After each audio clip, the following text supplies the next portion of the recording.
Hello साथीहरु नमस्कार, म सम्झना घिसिङ। Welcome to my new video. आज चाहिँ हामी दिउँसोको समयलाई सदुपयोग गर्दै फुपू भदैनी चाहिँ जङ्गलमा घाँस काट्नु जाँदैछौँ। नपत्या हेर्नु, यहाँ नाम्लो कचिया छ। फुपू पछाडि आउँदै हुनुहुन्छ। हेर्नुस्, जङ्गल के भन्छ यो जङ्गललाई? तीन तलेको जङ्गल। जङ्गल त जङ्गलै छ हौ, जङ्गलै छ। त फुपू आउँदै हुनुहुन्छ।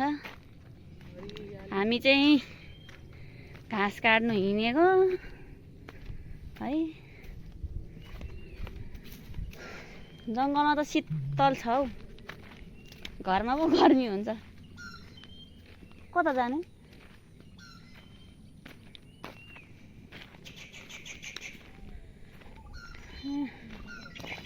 साथीहरु, हामी चाहिँ घाँसको खोजीमा हिँडेको। खोइ घाँस पनि देख्दिन हौ। अब घाँस देख्दिन भनौँ भने यत्रो जङ्गल छ, तर काट्ने खालको घाँस चाहिँ देख्दिन। फुपूले चाहिँ त्यति एक मुठी काट्नु भयो। खोइ मैले त देख्दिनँ, सबै उजाड लाग्छ यस्तो। जे होस्, हाम्रो पहाडको जस्तो चाहिँ नहुँदो रहेछ क्या गाई। यतातिर घाँस चाहिँ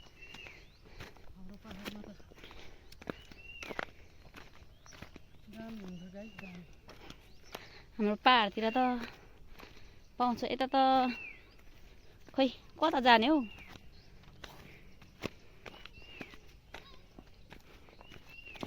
आज चाहिँ घाँस हामीले कति ल्याउने हो खोज्दै ठिक्क छौँ हामी। बाटो घाँस काट्नु जाने। यता फुपू आउँदै हुनुहुन्छ पछि पछि। छिटो आउनु होला। मेरो हिँड्नु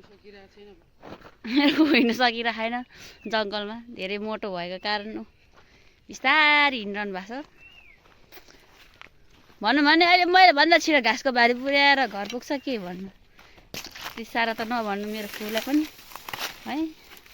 कता हो बाटो? यस्तो भिड छन्, के गर्नु। हात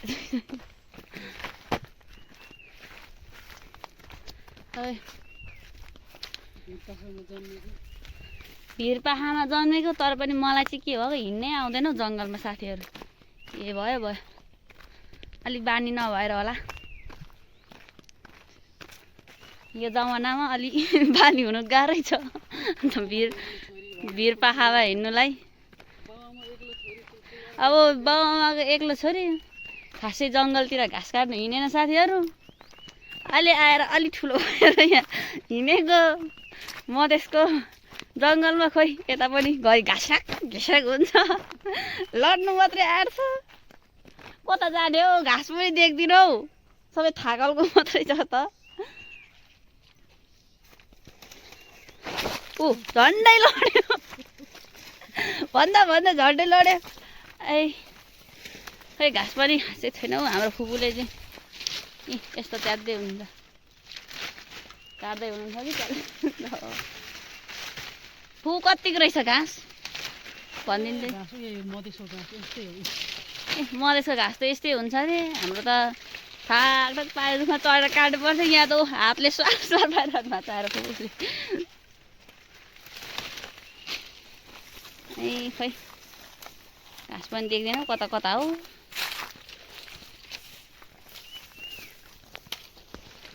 कता हो बाटो? कता कचिया?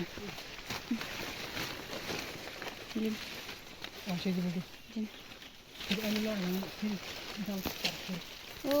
हाम्रो यस्तो अप्ठ्यारो पनि भित्र पसेर घाँस काटिरहनु भएको छ। म चाहिँ भने पछि पछि हिँडेछ।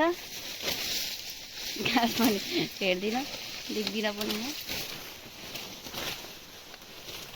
यहाँ कसरी झर्ने हो? लास्टै चेपो रहेछ त। म चाहिँ फुपूले काटेको त्यो घाँस बोकेरै यस्तो ढिक्का छु। तर लड्न आँट्यो। मातेको मान्छे जस्तै भएको छ यो खोल्चा खोल्ची हिँडेर। बाटो पनि के हो जङ्गल त हो हुन पनि। बरु फुपू यस्तो काटिरहनु भएको छ। घाँस ओ आँखा घोच्यो ओ झन्डै है फेरि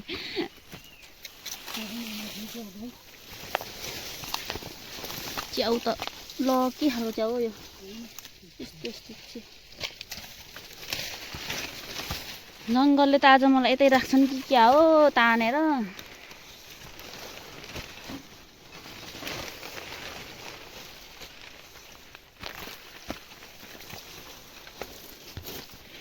फाइनल साथीहरू हामी चाहिँ घाँस काट्ने ठाउँमा आइपुग्यो झन्डै खाने भनेर काट्ने ठाउँमा आइपुग्यो फुलले चाहिँ काटेर उड्नु म भने केही देखिँदैन घाँस पनि तर यताको घाँसै चिन्दिनँ म हाम्रोतिर यस्तो घाँसै हुँदैन कस्तो कस्तो घाँस हो कस्तो कस्तो घाँस हो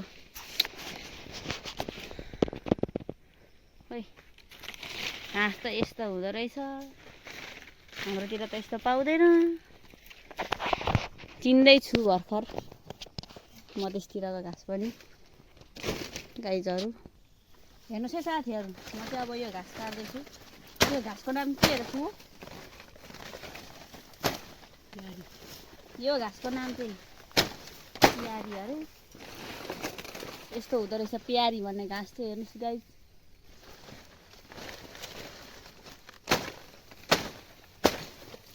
प्यारी भन्ने घाँस त्यो बाख्राले खाँदो रहेछ है साथीहरू घाँस त काट्न आयो तर केलाई काट्न आयो भनेर मैले भन्नै बिर्सेँ त्यो घाँस बाख्रालाई हो यो घाँस चाहिँ फुपू भदैनी मिलेर काटिदिरहेको छु जङ्गल हल्का हल्का पानी